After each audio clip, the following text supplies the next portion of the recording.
Welcome back to our channel.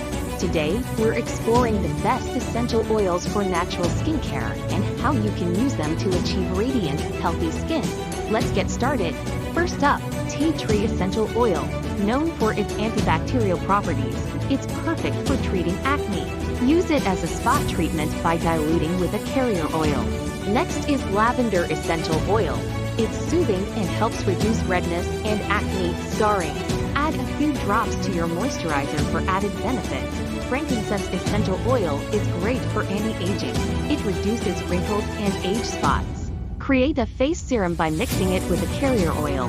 Rose essential oil hydrates and improves skin texture. Combine it with a carrier oil for a luxurious facial oil. Chamomile oil is calming and reduces inflammation. Perfect for sensitive skin. Add it to your facial steam or cream.